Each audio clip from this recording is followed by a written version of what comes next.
Hello folks, today we're going to talk about stoichiometry. You look at this big word and you go, oh my gosh, this has got to be horrible. Well, frankly, it's not. You'll notice the unit's very short. There's really only one podcast here that makes a difference, which is your learning podcast, which is this one. Right? Your second podcast for doing practice. So we're going to introduce multimodal relationships today, and that's what stoichiometry is all about. Well, let's put this in terms that we can understand. Let's say you're trying to build a car. Well, certainly to build a car you need certain things. You need things like tires and engines and frames and seats and all those kinds of things. Well, that's exactly what stoichiometry is all about. It's all about looking at the different pieces that make up a car and making sure that you have the right number of them, like windshields. You need one windshield for every car, right? That kind of makes sense. So it's all about quantitative relationships. Quantitative relationships mean numerical relationships. Yes, this is math, right? Figuring out exactly how many things we need. So many parts make up the whole car.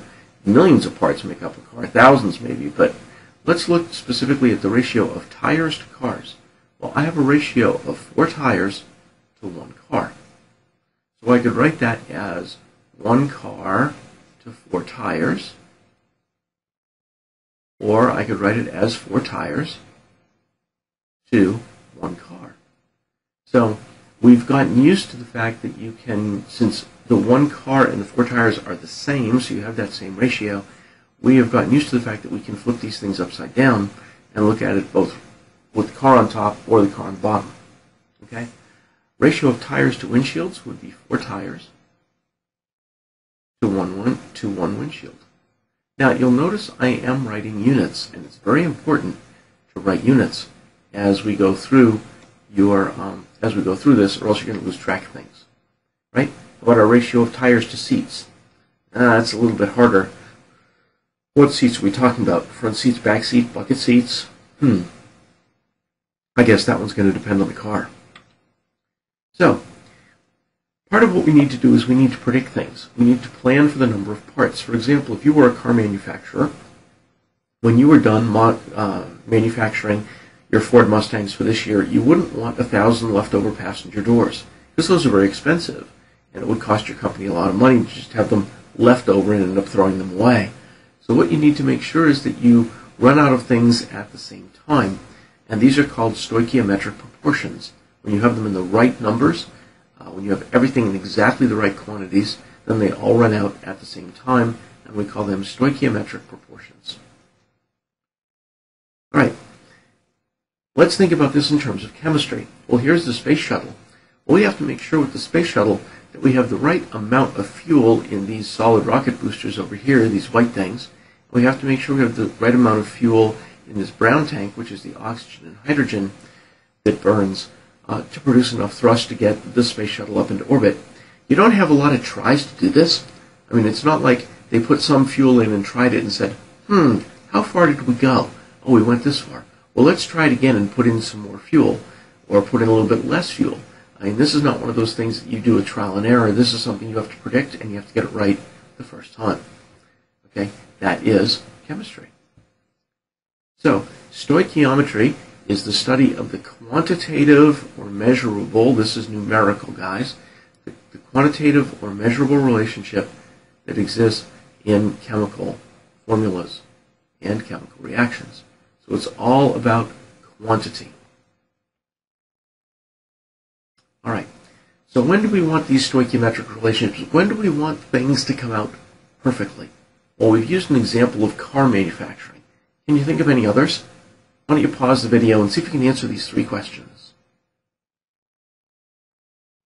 All right. So when do you want things to come out even? Certainly in any manufacturing environment, you want them to come out even, because you don't want leftovers. Okay? All right. Where do you rarely find them? Well, most places in the world we rarely find them. Right? For example, let's think about your kitchen. Right? When you're making something like my favorite chocolate chip cookies, you probably run out of something. You might run out of chocolate chips. That never happens in my house, but it might happen in yours. You might run out of eggs. You might run out of brown sugar. There are things that you're going to run out of first, and you're going to have leftovers of other things. So that's an example of where you don't find a stoichiometric relationship. Okay? When do you really not want them? Well, anything where you have something burning, for example. For example, when you go out and you burn wood outside, do you want to run out of oxygen? Well, heavens no. We feel like we have this unlimited supply of oxygen. So when we burn something, the oxygen is still going to be left. There's still more oxygen than you need, but you're going to run out of the fuel. You're going to run out of the wood. All right? So that's an example of where you definitely want more oxygen than what you have in wood. All right.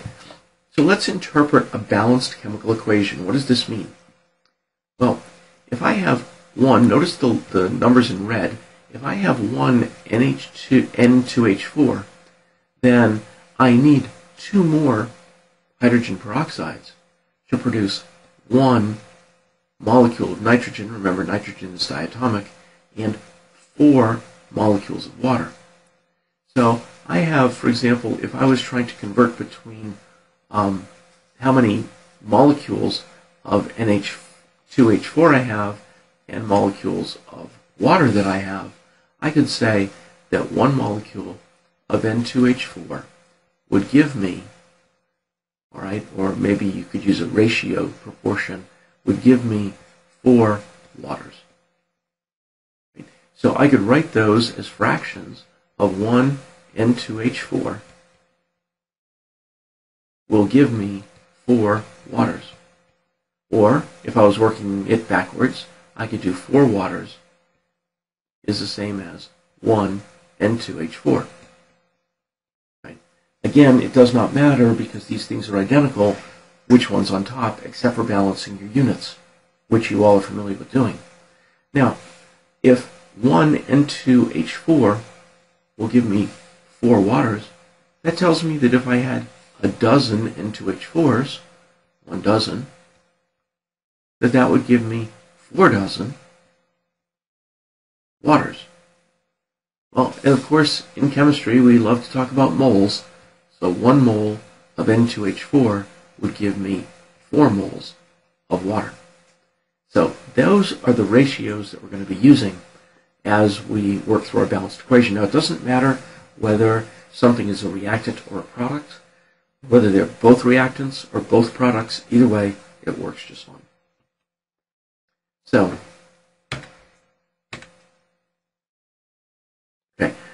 let's say that I have that I consume 1 mole of N2H4. Right? How much water would I produce? Well, 1 mole of N2H4 would clearly produce 4 waters. Right? If I had 2 moles of N2H4, I'd produce 8 waters. If I consume 10 moles of N2H4, I'd produce 40 waters. You should be able to see that. Right? So that kind of is the logic that you're working through. Right? So using molar ratios from balanced equations, you can determine the number of moles of any substance in the reaction if you know the number of moles for at least one substance. All right, these are just molar ratios, nothing exciting. You guys understand the concept of moles to moles. Right? They should look very familiar, and we're going to be tracking and canceling units as we go through this. Right?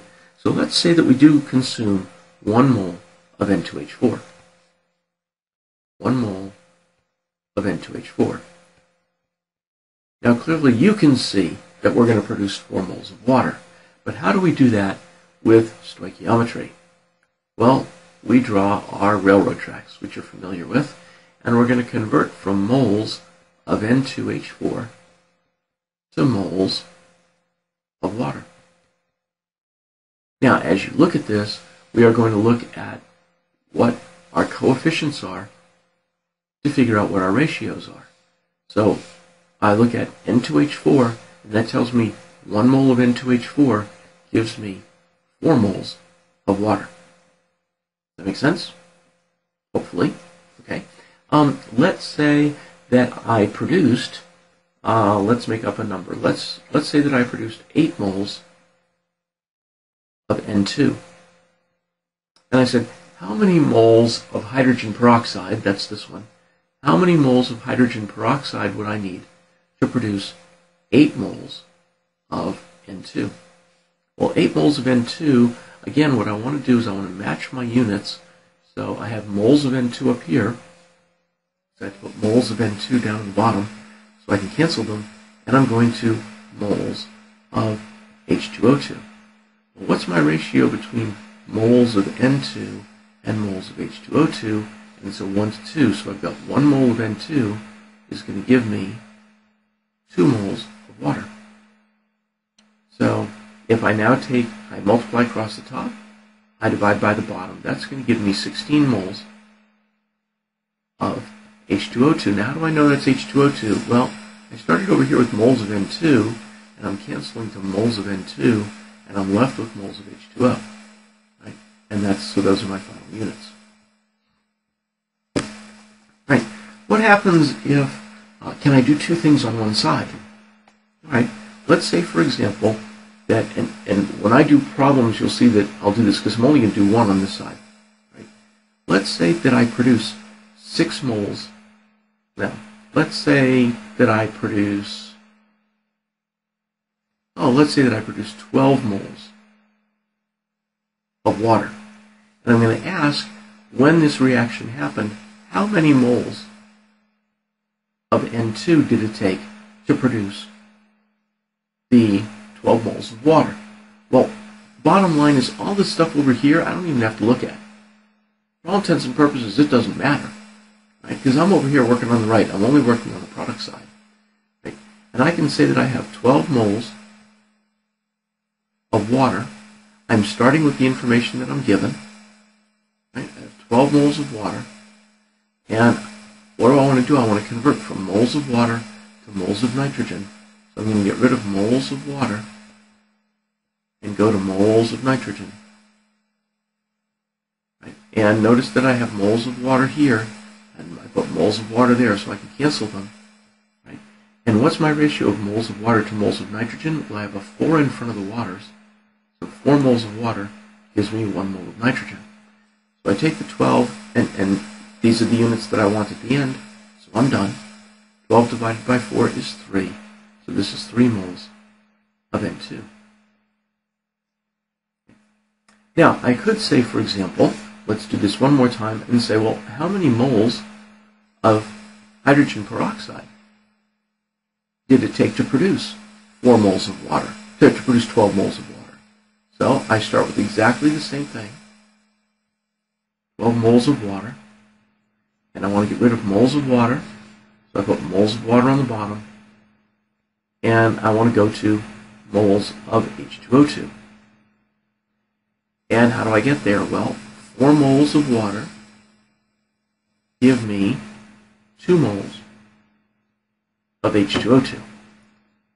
So I can cancel my moles of water. I'm left with moles of H2O2, which is what I want. Moles of H2O2, that was what the question was. And let's see, 12 divided by 4 times 2 is going to give me 6 moles of H2O2. All right, so this is what mole-to-mole problems are all about. So let's look at this one. If I start with ammonium, 1 mole of ammonium nitrate, how many moles of N2O2 would you end up with? Well, there's a 1 there and a 1 there, and those are implied, so 1 mole of ammonium nitrate would give me 1 mole of N2O2. You should see that pretty easily. How about moles of water? 1 mole, so 1 mole of ammonium nitrate should give me how many moles of water? Well, you see that 2 right there? So it'll give me 2 moles. So I have a 1-to-1 relationship here, and I have a 1-to-2 relationship there, so I should be able to see that. All right, so let's use that concept to go and solve the problem.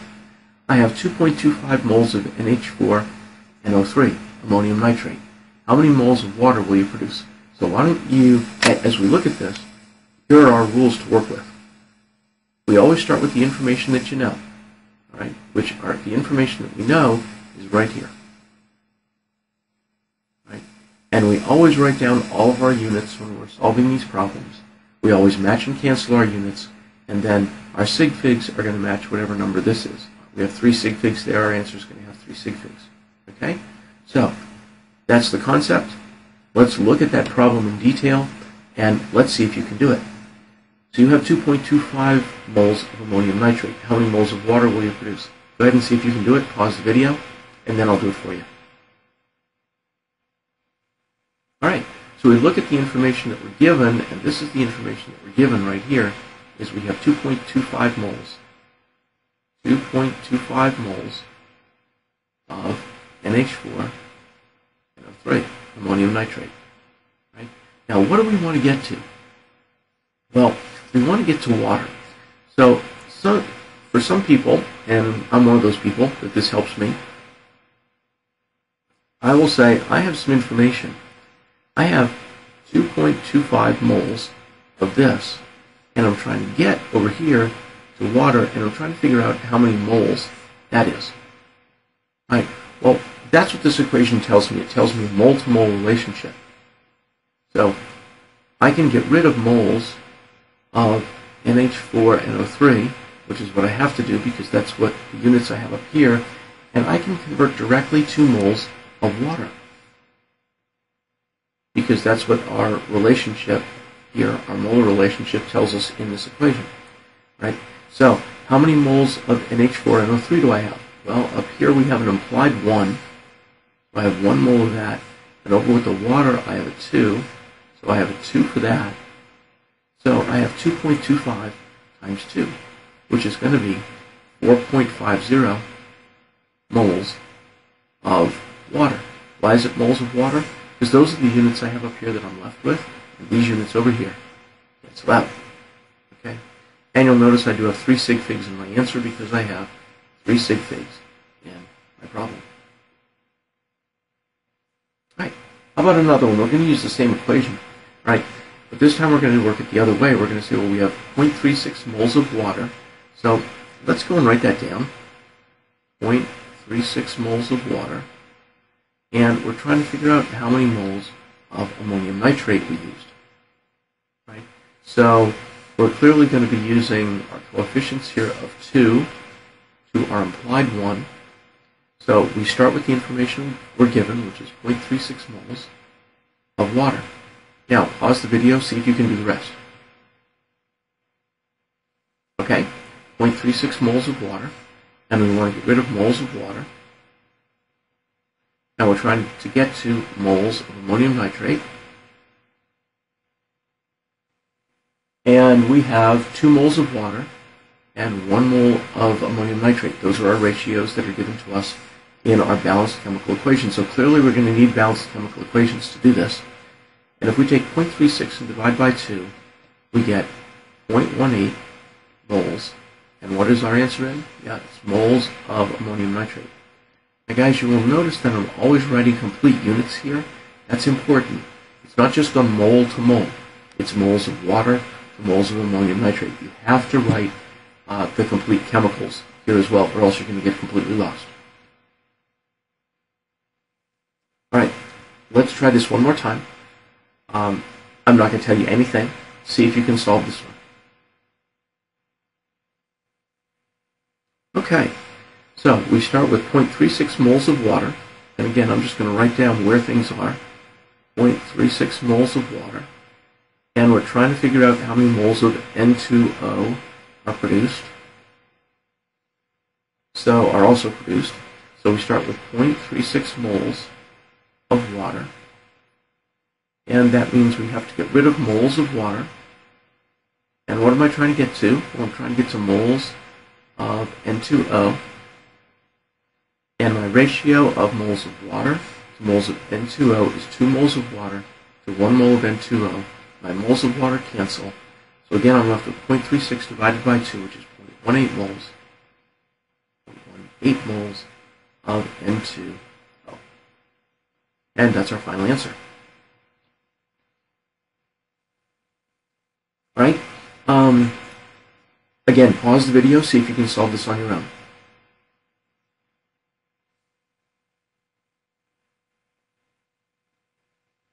Alright, I am producing 0.50 moles of NH3, and it's asking me how many moles of hydrogen were consumed. So I start with 0.50 moles of NH3. And I want to get rid of moles of NH3. And I want to go to moles of H2. And what's my ratio? Well, I have 2 moles of NH3 giving me 3 moles of H2. 2 moles of NH3 giving me 3 moles of H2. And these are the units that I want as my answer. The moles of NH3 cancel. So I'm left with 0.50 divided by 2 times 3. That gives me 0.75 moles of H2. 2 sig figs in my question, 2 sig figs in my answer. All right, folks, so just kind of wrapping this up. Remember, you start with the information that you know. You figure out what your starting and ending units are, so you plan ahead. You match your units, you cancel your units, and make sure your sig figs are right. Make sure you write down all your units as you're going through it, and that should do it. We're done. If you have questions, see us in class. Go ahead and do your worksheet, and make sure that you understand this, because we're going to build on this in our next podcast. Okay? Thanks a lot. Have a good one. Bye-bye.